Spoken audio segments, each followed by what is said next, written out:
بے شک یقیناً تنگی کے ساتھ آسانی ہے، بس بے شک تنگی کے ساتھ ہی آسانی ہے۔ تو یہ تنگی اور تکلیف زندگی کا ایک عمل ہے، کبھی انسان پر سہولت ہوتی ہے اور کبھی تنگی ہوتی ہے، لیکن یہ سب کچھ کیوں ہے؟ تکلیف گناہوں کو مٹانے کا سبب بنتی ہے، درجات کی بلندی کا باعث بنتی ہے۔ بندہ مومن جانتا ہے کہ اس مشکل وقت میں میرا رب مجھے کچھ سکھانا چاہتا ہے، میری اصلاح کرنا چاہتا ہے، اور یہ کہ یہ میری تقدیر کا حصہ بھی ہے اور اسی کا فیصلہ ہے، اور اس کا ہر فیصلہ خیر پر مبنی ہے۔ اس کے پیچھے کوئی نہ کوئی حکمت ہوتی ہے، کوئی مصلحت ہوتی ہے، اور اللہ کی حکمت اللہ کے علم پر مبنی ہے۔ لہٰذا اس نے جو بھی ہماری تقدیر بنائی ہے وہ ہمارے ہی حق میں ہے۔ کتب اللہ لنا نہ کہ علینا، یعنی جو بھی مشکل آتی ہے اور تقدیر کا لکھا جو بھی ہمارے حق میں ہے وہ دراصل ہماری ہی بھلائی کے لیے ہوتا ہے۔ تو آئیے اس آیت کی کچھ مزید وضاحت دیکھتے ہیں۔ قُل لَن يُصِيبَنَا إِلَّا مَا كَتَبَ اللَّهُ لَنَا، کہہ دیجئے ہرگز ہمیں نہیں پہنچے گا، یعنی کوئی بھی نقصان، کوئی بھی مصیبت، مگر وہی جو اللہ نے ہمارے لیے لکھ دی۔ تو اس لیے ہمیں کیا کرنا چاہیے؟ تقدیر پر ایمان لانا چاہیے۔ یہ اللہ تعالیٰ کی تقدیر پر ایمان اور یقین کی برکت کا ذکر ہے، اور حقیقت یہ ہے کہ جس نے قضاء و قدر میں اللہ تعالیٰ کے راز کو پا لیا، اس کی حکمت کو سمجھ لیا، اس پر مصیبتیں آسان ہو جاتی ہیں۔ قرآن مجید سے ہمیں یہ پتہ چلتا ہے کہ کوئی بھی تکلیف جو آتی ہے اللہ کے اذن ہی سے آتی ہے۔ ما اصاب من مصیبت الا باذن اللہ ومن یؤمن باللہ یہد قلبہ واللہ بکل شیء علیم۔ جو مصیبت بھی آتی ہے وہ اللہ کے اذن سے آتی ہے، اور جو شخص اللہ پر ایمان لائے تو اللہ اس کے دل کو ہدایت بخشتا ہے، اور اللہ ہر چیز کو جاننے والا ہے۔ ہمارا نفع نقصان بھی اللہ کے ہاتھ میں ہے۔ سورۃ یونس میں اللہ تعالیٰ فرماتے ہیں وَإِن يَمْسَسْكَ اللَّهُ بِضُرٍّ فَلَا كَاشِفَ لَهُ إِلَّا هُوَ وَإِن يُرِدْكَ بِخَيْرٍ فَلَا رَادَّ لِفَضْلِهِ يُصِيبُ بِهِ مَن يَشَاءُ مِنْ عِبَادِهِ وَهُوَ الْغَفُورُ الرَّحِيمُ۔ اور اگر اللہ تمہیں کوئی تکلیف پہنچائے تو اس کے سوا کوئی اسے دور کرنے والا نہیں، اور اگر وہ تمہارے ساتھ کسی بھلائی کا ارادہ کر لے تو کوئی اس کے فضل کو ہٹانے والا نہیں۔ وہ اسے اپنے بندوں میں سے جس کو چاہے پہنچاتا ہے، یعنی تکلیف بھی اور فضل بھی، اور وہی بے حد بخشنے والا، نہایت رحم کرنے والا ہے۔ اسی طرح سورۃ الاعراف میں آتا ہے کہ اللہ کے سوا کوئی بھی نفع نقصان کا مالک نہیں۔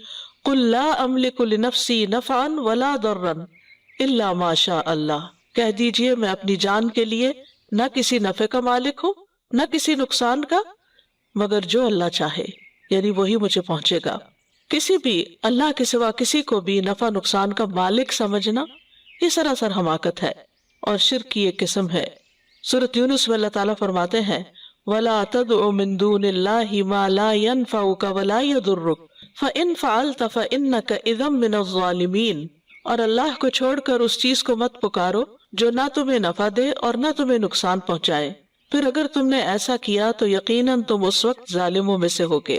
یہ بھی یاد رکھنا چاہیے کہ پوری دنیا بھی مل کر اگر ہمیں کوئی نفع پہنچانا چاہے تو اللہ کے حکم کے بغیر ایسا نہیں کر سکتی۔ اسی طرح اگر سارے لوگ مل کر، پوری دنیا کے لوگ مل کر ہمیں کوئی نقصان دینا چاہیں تو بھی وہ نقصان نہیں دے سکتے مگر اللہ چاہے تو۔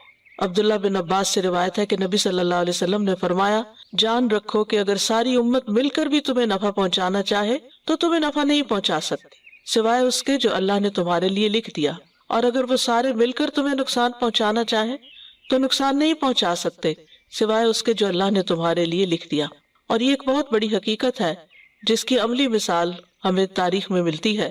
سعید بن جبیر رضی اللہ عنہ، حجاج نے ان کو بلایا اور کہا کہ میں تمہیں قتل کر دوں گا، تو وہ مسکرا دیے، کہنے لگے کہ اگر میری موت، میرا نفع نقصان تمہارے ہاتھ میں ہوتا تو پھر میں اللہ کو چھوڑ کر تجھے پوچھتا، یعنی میری موت، میری زندگی، میرا نفع نقصان سب کچھ تو میرے رب کے ہاتھ میں ہے، تو میرا کیا بگاڑ سکتے ہو؟ تو حقیقت ہے کہ وہ ان کا کچھ بھی نہ بگاڑ سکا۔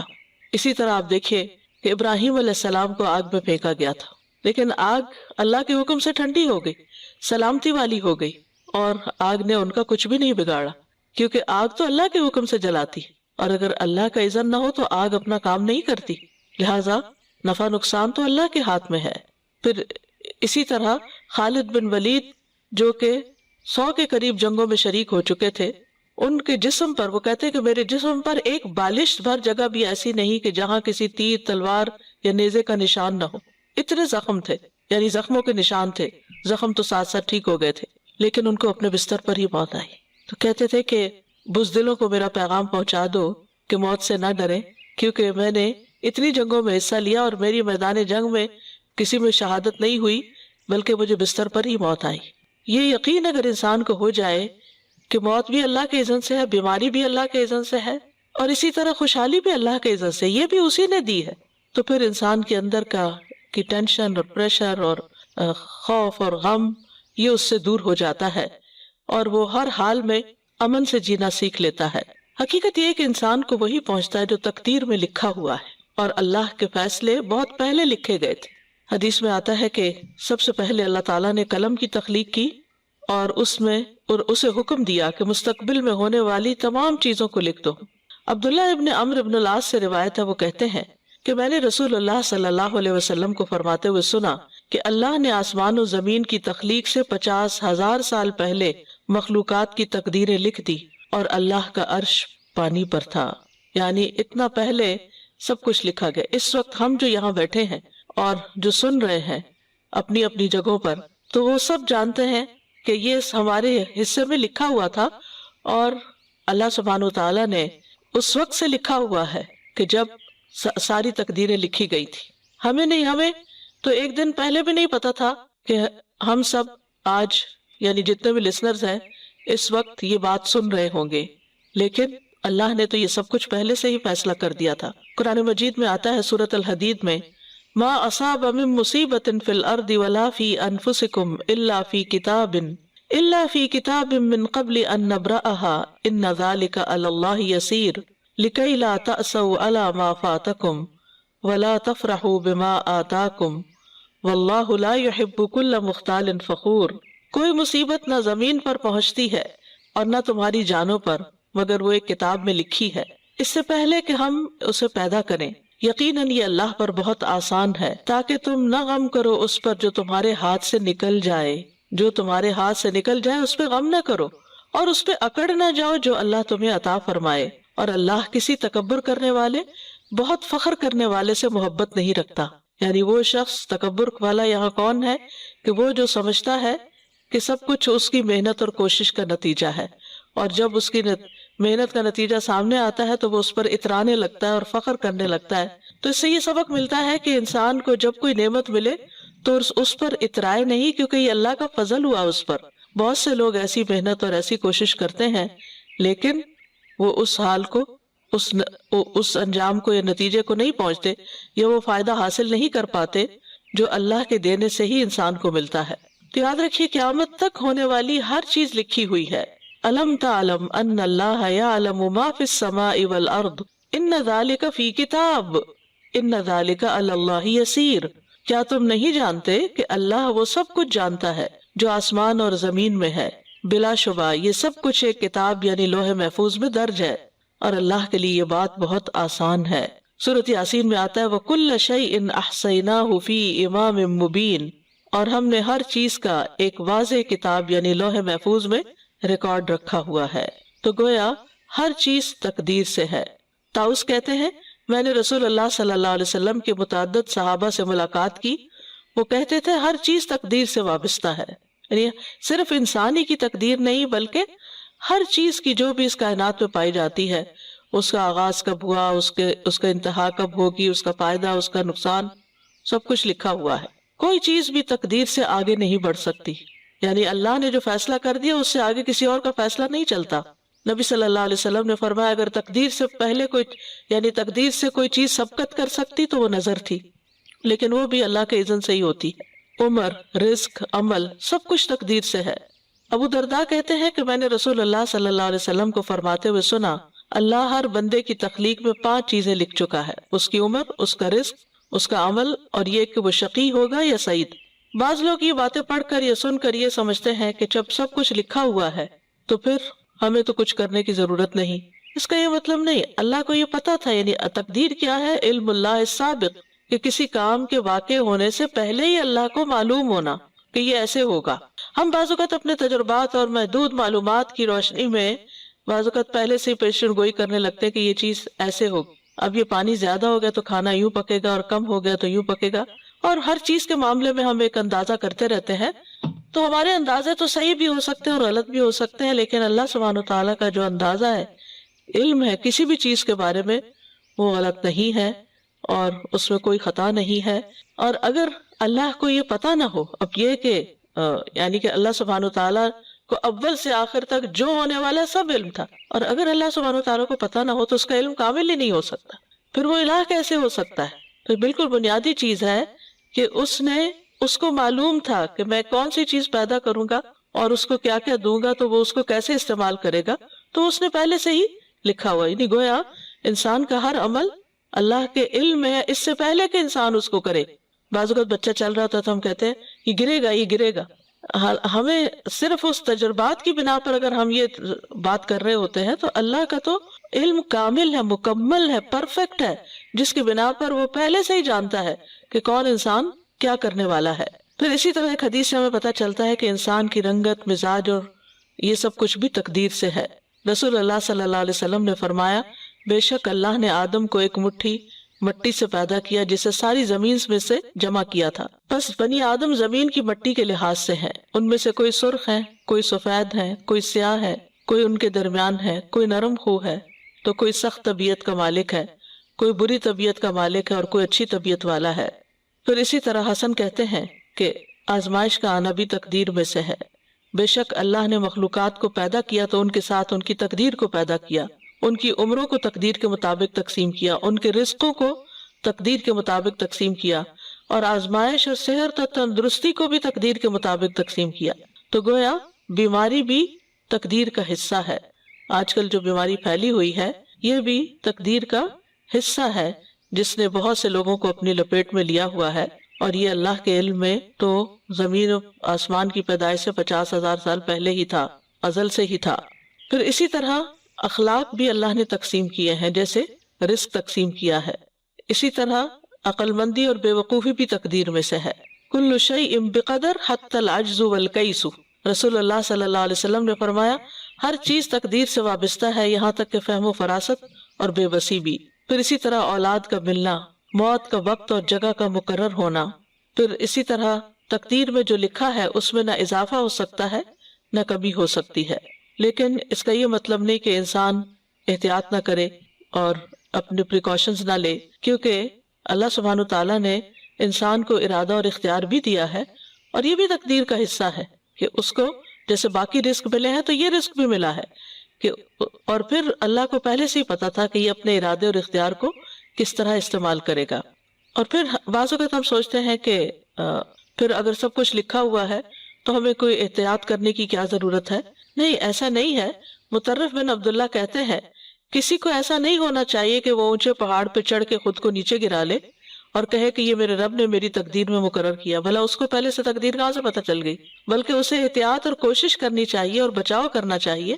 پھر اگر کوئی تکلیف اسے پہنچے تو یقین رکھے کہ یقیناً اس سے کوئی مصیبت نہیں پہنچ سکتی مگر صرف وہی جو اللہ نے اس کے لیے لکھ دی. یاد رکھیے تقدیر پر ایمان لانا ایمان کا ایک اہم رکن ہے. رسول اللہ صلی اللہ علیہ وسلم نے فرمایا لا یؤمن عبد حتی یؤمن باربع. کوئی بندہ اس وقت تک مومن نہیں ہو سکتا جب تک 4 چیزوں پر ایمان نہ لائے. یشہد ان لا الہ الا اللہ، گواہی دے کہ اللہ کے سوا کوئی عبادت کے لائق نہیں. وانی محمد الرسول اللہ، اور بے شک میں محمد اللہ کا رسول ہوں. بعثنی بالحق، اس نے مجھے حق کے ساتھ بھیجا ہے. ویؤمن بالموت، اور وہ موت پر ایمان لائے. وبالبعث، اور موت کے بعد دوبارہ زندہ ہونے پر. وبالبعث بعد الموت، اور موت کے بعد دوبارہ زندہ ہونے پر. ویؤمن بالقدر، اور تقدیر پر ایمان لائے. آپ صلی اللہ علیہ وسلم نے فرمایا ہر چیز کی ایک حقیقت ہوتی ہے، اور کوئی شخص اس وقت تک ایمان کی حقیقت کو نہیں پہنچ سکتا جب تک اسے یہ یقین نہ ہو جائے کہ جو چیز پہنچی ہے وہ اس سے خطا نہیں ہو سکتی تھی، اور جو چیز خطا ہو گئی وہ اسے پہنچ نہیں سکتی تھی. لہٰذا ہمیں اس بات کا یقین ہونا چاہیے، اور جب یہ یقین ہوتا ہے تو انسان پہ کوئی تکلیف آتی ہے تو اس کو سہنا آسان ہوتا ہے کہ مکتوب لکھی ہوئی تھی، یہ تو ہونا ہی تھا، اور اس کے پیچھے کوئی حکمت ہے، اور اللہ کی حکمت علم پر مبنی ہے. اللہ اپنے بندوں پہ ظلم کرنے والا نہیں ہے، اس میں کوئی ضرور خیر ہوگی، کوئی مقصد ہے اس چیز کے آنے کا. پھر اسی طرح یہ ہے کہ تقدیر کو جھٹلانا جو ہے، اس سے اعمال کی عدم قبولیت ہوتی، یعنی اعمال قبول نہیں ہوتے اس شخص کے جو تقدیر پر ایمان نہیں رکھتا۔ ابو امامہ رضی اللہ عنہ سے روایت ہے کہ رسول اللہ صلی اللہ علیہ وسلم نے فرمایا، 3 لوگوں سے اللہ نہ کوئی فرض قبول کرے گا نہ نفل۔ نمبر 1 والدین کا نافرمان، نمبر 2 احسان جتانے والا، نمبر 3 تقدیر کو جھٹلانے والا۔ عبداللہ بن عمر قسم کھا کے کہا کرتے تھے، اگر تقدیر کا انکار کرنے والوں میں سے کسی کے پاس احد پہاڑ کے برابر سونا ہو اور وہ سب کا سب اللہ کی راہ میں خرچ کر دے، تب بھی اللہ اس سے قبول نہیں کرے گا، یعنی وہ صدقہ، جب تک وہ تقدیر پہ ایمان نہ لائے۔ کیونکہ ایسے بھی بہت سے لوگ ہیں جو کہتے ہیں تقدیر وقدیر کچھ نہیں ہوتی، سب کچھ انسان کے اپنے اختیار میں ہے، جو چاہے ہو جاتا ہے، جو نہیں چاہے نہیں ہوتا۔ نہیں، انسان کے چاہنے سے نہیں ہوتا۔ وَمَا تَشَاءُونَ إِلَّا أَن يَشَاءَ اللَّهُ، جو تم چاہتے ہو اس کے مطابق نہیں ہوتی چیزیں، ہوتا وہی ہے جو اللہ چاہتا ہے۔ پھر اسی طرح نبی صلی اللہ علیہ وسلم نے تقدیر کا انکار کرنے والوں کی سزا کے بارے میں فرمایا۔ آپ نے فرمایا، یہ آیت میری امت کے آخری زمانے کے اللہ عز و جل کی تقدیر کو جھٹلانے والے لوگوں کے بارے میں نازل ہوئی ہے۔ ذوقوا مس سقر انا کل شیء خلقناہ بقدر، دوزخ میں آگ لگنے کے مزے چکھو، بے شک ہم نے ہر چیز کو ایک مقرر اندازے پر پیدا کیا ہے۔ تو اس سے بھی آپ اندازہ لگائیں کہ کتنا زیادہ ضروری ہے تقدیر پر ایمان رکھنا۔ اور پھر جو شخص تقدیر پر ایمان نہ رکھے وہ جنت سے محروم ہو سکتا ہے۔ فرمایا، لا يدخل الجنت عاق ولا مؤمن بسحر ولا مدمن خمر ولا مکذب بقدر۔ نبی صلی اللہ علیہ وسلم نے فرمایا، جنت میں والدین کا نافرمان، جادو پر ایمان رکھنے والا، عادی شراب خور اور تقدیر کو جھٹلانے والا داخل نہ ہوگا۔ اور یہ الگ بات ہے کہ سزا بھگتنے کے بعد اگر اس کے دل میں ایمان ہے پھر جنت میں چلا جائے۔ تقدیر پر ایمان لانے کے فائدے بھی ہیں، اسی لیے ہمیں ایمان لانے کا کہا گیا ہے۔ سب سے پہلی بات تو یہ کہ قضاء و قدر پر ایمان لانا مسلمان کو اپنے رب پر توکل والا بنا دیتا ہے۔ مسلمان اسباب کو اختیار کرتا ہے مگر ان پہ بھروسہ نہیں کرتا، کیونکہ وہ جانتا ہے کہ ہر چیز اللہ کی قدرت اور مشیت کے مطابق ہوتی ہے۔ پھر یہ کہ یہ بات مسلمان کے دل کو مطمئن اور نفس کو پرسکون کر دیتی ہے، پس وہ جانتا ہے کہ اللہ نے میری تقدیر میں جو مقرر کیا ہے وہ لازمی ہو کر رہے گا، اور وہ اپنے مطلوب سے محروم ہونے پر غمگین نہیں ہوتا۔ یعنی کیا مطلب مطلوب؟ یعنی جو چیز وہ طلب کر رہا تھا، جو کام جیسا ہونا چاہیے تھا، جیسا وہ کروانا چاہتا تھا، اگر ویسا نہیں ہوا تو پھر وہ غمگین نہیں ہوتا کہ اللہ نے ایسے لکھا نہیں تھا، اس میں ضرور کوئی حکمت ہے۔ یا جو کچھ واقع ہوتا ہے وہ اس سے ڈرتا نہیں، نفس انسانی میں ایمان اور زیادہ گہرا ہو جاتا ہے اور شخص شرک سے پاک ہو جاتا ہے۔ تو تقدیر پر ایمان لانے کا مطلب پھر کیا ہوا کہ اس وقت کائنات میں جو کچھ بھی ہو رہا ہے، آسمانوں پہ، زمین پہ، ستاروں، سیاروں میں، کہیں پر بھی، وہ ایک اللہ کی طرف سے ہو رہا ہے، اس کی پلاننگ کے مطابق سب کچھ ہو رہا ہے، جس کا کوئی شریک نہیں ہے۔ اور پھر تقدیر کا فائدہ کیا ہے؟ تقدیر پر راضی رہنے والے کے لیے دنیا بھی جنت بن جاتی ہے۔ ابن قیم رحمہ اللہ کہتے ہیں، اللہ کی تقدیر پر راضی ہونا اللہ کا بہت بڑا دروازہ ہے اور دنیا کی جنت ہے، اور عبادت گزاروں کی آرام گاہ ہے، اور شوق رکھنے والوں کی آنکھوں کی ٹھنڈک ہے۔ اور جو اپنے دل کو تقدیر پر راضی کرنے کے ساتھ بھر لیتا ہے، اللہ اس کے دل کو بے نیازی اور امن سے بھر دیتا ہے، اس کو اپنی محبت کے لیے خالی کر لیتا ہے، اس کی طرف متوجہ ہو جاتا ہے۔ وہ شخص اپنے رب پر ہی توکل کرتا ہے، اور جس سے اس کا رب اس کے ساتھ راضی ہونے میں، یعنی جس سے اللہ کے ساتھ راضی ہونے میں سے کوئی حصہ چھوٹ جاتا ہے، اس کا دل اس کے برعکس چیزوں سے بھر جاتا ہے، اور جس چیز میں اس کی خوشنودی اور فلاح ہوتی ہے وہ اس سے پھر جاتا ہے۔ پھر اسی طرح انسان جب تقدیر پر ایمان لاتا ہے تو اس کی زندگی میں راحت اور کشادگی آتی ہے۔ ابن مسعود کہتے ہیں کہ اللہ تبارک و تعالیٰ نے اپنے انصاف اور علم کی وجہ سے راحت اور کشادگی کو یقین اور رضا میں رکھا ہے، اور غم اور پریشانی کو شک اور ناراضگی میں رکھا ہے۔ یعنی جو لوگ تقدیر پر ایمان لے آتے ہیں تو وہ ایک راحت بھری زندگی میں ہوتے ہیں، اور جو لوگ تقدیر کو ایکسپٹ نہیں کرتے وہ مسلسل غم اور پریشانی میں رہتے ہیں۔ پھر اسی طرح قیامت کے دن بلند درجات ملیں گے جو تقدیر پر ایمان رکھتے ہیں۔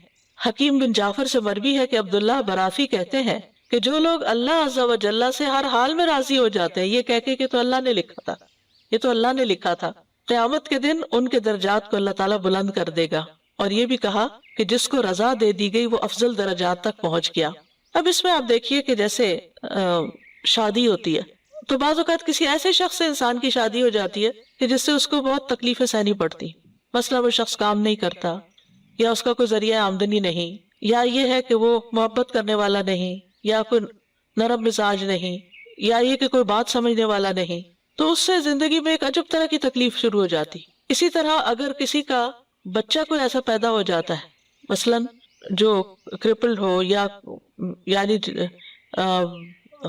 اسپیشل بچہ ہو، چل نہ سکتا ہو یا بول نہ سکتا ہو یا سن نہ سکتا ہو، تو یعنی معذوری ہو اسے کسی قسم کی، تو انسان رنج اور یعنی خصوصاً ماں رنج اور غم میں مبتلا رہتی ہے۔ لیکن اگر انسان اس کو تقدیر کا حصہ سمجھ لے کہ شاید اللہ سبحانہ تعالیٰ اس کے ذریعے مجھے آسانیاں بھی عطا کرے، کیونکہ ان مع العسر یسرا، ہو سکتا ہے کہ آپ کی شادی کسی ایسے شخص سے ہوتی جس میں وہ ساری خوبیاں پائی جاتی جو آپ چاہتے ہیں، اور اس کی وجہ سے آپ اللہ ہی کو بھول جاتے، آپ غفلت کا شکار ہو جاتے، دین سے دور ہو جاتے۔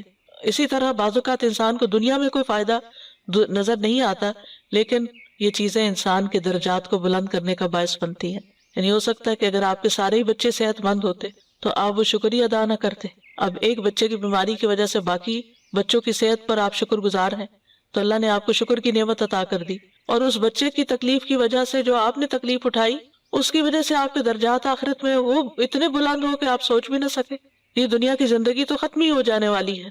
تو مصائب کے حوالے سے بھی، مصیبتوں کے حوالے سے بھی انسان کو تقدیر پر ایمان رکھنے میں کچھ چیزوں کا لحاظ رکھنا چاہیے۔ سب سے پہلی بات تو یہ کہ اللہ کا علم ہر چیز پر محیط ہے، یعنی تقدیر کے معاملے میں پہلا قاعدہ کیا ہے کہ اللہ، اس بات پر ایمان لانا کہ اللہ کا علم ہر چیز کو گھیرے ہوئے ہے، ہر چیز کو شامل ہے۔ اللہ تعالیٰ غائب کو، موجود کو، ظاہر کو، چھپی ہوئی چیز کو جانتا ہے، اور اس پر کوئی چیز چھپی ہوئی نہیں، کچھ چھپ سکتا ہی نہیں، وہ تو سینوں میں آنے والے وسوسوں تک کو جانتا ہے۔ دوسرا یہ ہے کہ کائنات میں واقع ہونے والا ہر خیر اور شر اللہ کے ارادے اور مشیت سے ہوتا ہے، کوئی کام اللہ کی اجازت کے بغیر نہیں ہوتا۔ یہ چیز انسان کو کیا سکھاتی ہے کہ اگر کوئی مشکل آ گئی ہے تو پھر اللہ ہی کی طرف رجوع کرو، اللہ کی طرف لوٹو، اس سے دعائیں کرو، اس سے آہوزاری کرو، کیونکہ وہی اس کو ٹال سکتا ہے۔ جس کے اذن سے مصیبت آئی ہے اسی کے اذن سے جائے گی بھی، لہذا ہمیں اس کو راضی کرنا ہے۔ پھر انسان اور وجوہات تلاش کرنے کی بجائے رب کی طرف لوٹتا ہے اور اس سے راضی و رضا ہو جاتا ہے۔ تیسری بات یہ یاد رکھیے کہ اللہ کا ہر فیصلہ، چاہے وہ بیماری کا ہو یا صحت کا ہو یا مالی خوشحالی کا ہو یا تنگی کا ہو، حکمت اور مصلحت پر مبنی ہے، کیونکہ اللہ سبحانہ تعالیٰ نے کسی بھی چیز کو بیکار نہیں پیدا کیا، بے مقصد نہیں بنایا، کیونکہ وہ جانتا ہے کہ کس شخص کو کس جگہ پر کیا چیز چاہیے۔ کیونکہ بعض اوقات انسان اللہ کی بہت نعمتیں پا کر بہت بگڑ بھی جاتا ہے، تو اللہ کو پتا ہے کہ اس شخص کو یہ نہیں ملنا چاہیے کیونکہ یہ مجھ سے دور ہو جائے گا، یہ اپنی آخرت خراب کر بیٹھے گا۔ وَلِلَّهِ الْمَثَلُ الْأَعْلَىٰ، جیسے آپ عام طور پر کیا کرتے ہیں کہ مثلا بچے چاہتے ہیں کہ ان کو ایک سویٹ کے بعد ایک سویٹ دے دی جائے، اور بعض اوقات وہ رونے لگتے ہیں، بعض اوقات وہ لیٹ کے ایڑیاں رگڑنے لگتے ہیں، بعض اوقات آپ کے کپڑے کھینچتے ہیں، بعض اوقات آپ کے بال نوچتے ہیں کہ ہمیں وہ سویٹ دے دے، لیکن ماں ایک سے زائد نہیں دینا چاہتی۔ کیوں؟ کیونکہ بچے کے دانت خراب ہو سکتے ہیں، بچہ بیمار ہو سکتا ہے، لیکن بچے کو تو اس بات کی سمجھ ہی نہیں آتی۔ تو ہم سب کو بھی سمجھ نہیں آتی کہ اللہ تعالیٰ نے کوئی چیز ہم سے کیوں روکی ہوئی ہے، ہم سے کوئی چیز جو ہم مانگتے ہیں، ہم چاہتے ہیں، وہ کیوں نہیں ہمیں مل جاتی۔ اور کل قیامت کے دن جب راز کھلے گا تو انسان اپنے ہی آپ کو ملامت کرے گا کہ یہ میری غلطی تھی کہ میں نے چیزوں کو اس طرح نہیں لیا جیسے اللہ تعالیٰ میرے لیے چاہتا تھا۔ تو یاد رکھیے بظاہر نظر آنے والے شر میں بھی خیر ہو سکتی ہے، اور شر کے فیصلے میں بھی خیر چھپی ہوتی ہے۔ قرآن مجید میں آتا ہے عَسَىٰ أَن تُحِبُّوا شَيْئًا وَهُوَ شَرٌّ لَكُمْ وَعَسَىٰ أَن تَكْرَهُوا شَيْئًا وَهُوَ خَيْرٌ لَكُمْ۔ ہو سکتا ہے ایک چیز کو تم بہت پسند کرتے ہو اور وہ تمہارے حق میں اچھی نہ ہو، اور ایک چیز کو تم سخت ناپسند کرتے ہو اور وہی چیز تمہارے حق میں بہتر ہو۔ اللہ جانتا ہے اور تم نہیں جانتے۔ پھر اسی طرح بعض اوقات کوئی چھوٹی تکلیف آ جاتی ہے، وہ بڑی تکلیف کو روکنے کا سبب بن جاتی ہے، تو ہمیں نہیں پتا ہوتا، ہم کہتے ہیں یہ کیوں تکلیف آ گئی، بھائی آپ کے رستے میں تو اس سے بھی بڑی تھی، یہ چھوٹی کی وجہ سے بڑی آنے سے رک گئی۔ پھر اسی طرح یہ ہے، انسان کو یہ بھی یاد رکھنا چاہیے کہ یعنی کہ جو تقدیر ہے اس کے اندر شر نہیں ہے، وہ ہماری نسبت سے مقدور، یعنی جس کے اوپر تقدیر نافذ ہوتی ہے اس کی نسبت سے شر ہوتا ہے۔ اللہ کا ہر فیصلہ ہی خیر پر مبنی ہے۔ تو مطلب انسانوں کو جو مصیبت آتی ہے تو وہ ان کے حق میں خیر ہوتی ہے، اور ان کو جب خیر ملتی ہے تو وہ بھی ان کے حق میں خیر ہوتی ہے۔ مصائب انسان کے حق میں شر ہوتے ہیں، وہ تکلیف محسوس ہوتی ہے، لیکن اللہ کے فعل میں وہ شر نہیں شمار ہوتے۔ تو کوئی چیز ایک سائڈ سے آپ کو بری محسوس ہوتی ہے لیکن دوسرے اعتبار سے وہ آپ ہی کے حق میں اچھی ہوتی ہے۔ بعض اوقات کوئی بیماری آپ کو آتی ہے تو آپ اس پہ پریشان ہو جاتے ہیں، حالانکہ اس بیماری کا علاج کرتے کرتے وہ ایک بڑی بیماری جو پیچھے آ رہی تھی اس کا بھی ساتھ ہی علاج ہو جاتا ہے۔ بعض بیماریاں چھپی ہوئی ہوتی ہیں، انسان کو پتہ ہی نہیں ہوتا کہ وہ مجھے تکلیف پہنچنے والی ہے، تو آپ کو کوئی چھوٹی بیماری لاحق ہو جاتی ہے، مثلا سر درد ہو جاتا ہے، آپ اس کا علاج شروع کرتے ہیں تو آپ کو پتہ چلتا ہے کہ آپ کو تو اس سے بھی بڑی کوئی بیماری ہے، اور اس کا آپ علاج شروع کرتے ہیں تو اس سے بڑی کہ آپ کو نہیں خبر ہوتی ہے، تو یہ دوسرے درجے کی بیماری ہے، اس کے علاج میں تیسرے درجے کی بیماری کا بھی علاج ہو جاتا ہے۔ پھر پانچویں بات یہ کہ اللہ جو چاہتا ہے کرتا ہے، اس لیے کہ وہ مالک ہے، اس سے پوچھا نہیں جا سکتا کہ آپ ایسا کیوں کر رہے ہیں، لیکن انسانوں سے پوچھا جائے گا کیونکہ ہر چیز اس نے بنائی ہے نا، ہر چیز اس کی پیدا کرتا ہے، مالک وہ ہے، مالک اپنی ملکیت میں جتنی بھی چیزیں ہیں ان کے ساتھ جو چاہے معاملہ کرے کیونکہ وہ مالک ہے، کسی کو کیا اعتراض ہو سکتا ہے۔ لیکن یاد رکھیے کہ ہمارا مالک وہ ہے جو ظلم نہیں کرتا، اللہ سبحانہ وتعالیٰ کسی پہ ظلم نہیں کرتا۔ سورۃ الکہف میں آتا ہے وَلَا يَظْلِمُ رَبُّكَ أَحَدًا، اور تیرا رب کسی پر ظلم نہیں کرتا۔ ساتویں چیز جو ہے وہ کہ اللہ تعالیٰ بہت رحم کرنے والا ہے، ہمارے والدین سے بڑھ کر ہم سے محبت کرتا ہے اور رحم فرمانے والا ہے، تو ہمیں اس سے رحم مانگنا چاہیے۔ آٹھویں چیز یہ ہے کہ اللہ سبحانہ تعالیٰ کے اسماء کے علاوہ ہر چیز مخلوق ہے۔ اللہ خالق کل شیء وخلق وکل شیء فقدرہ تقدیرا، اسی نے ہر چیز کو پیدا کیا اور اس کا اندازہ مقرر کیا، پورا اندازہ۔ واللہ خلقکم وما تعملون، اللہ ہی نے تمہیں پیدا کیا اور جو تم کرتے ہو وہ بھی اسی کی کریشن ہے، ہمارے کام جو ہے وہ اللہ کی کریشن ہے۔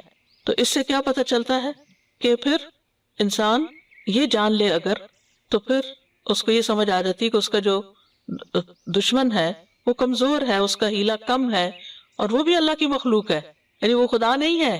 ویسے شیطان کو ہم نے ہوا بنایا ہوا ہوتا ہے یا اسی طرح کچھ اور لوگوں کو، تو وہ اللہ کی مخلوق ہے، وہ بھی کمزور ہے، خالق تو صرف اللہ ہے۔ نویں چیز یہ ہے کہ اللہ تعالیٰ نے دنیا کا یہ قاعدہ بنایا ہے کہ یہاں حالات بدلتے رہیں، نہ رات ہمیشہ کے لیے نہ دن ہمیشہ کے لیے، کیونکہ امتحان ہے نا۔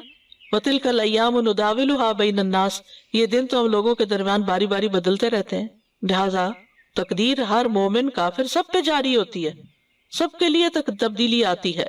تو کرنا کیا چاہیے؟ 10واں پوائنٹ یہ ہے کہ اللہ کی تقدیروں پر صبر کرنا چاہیے۔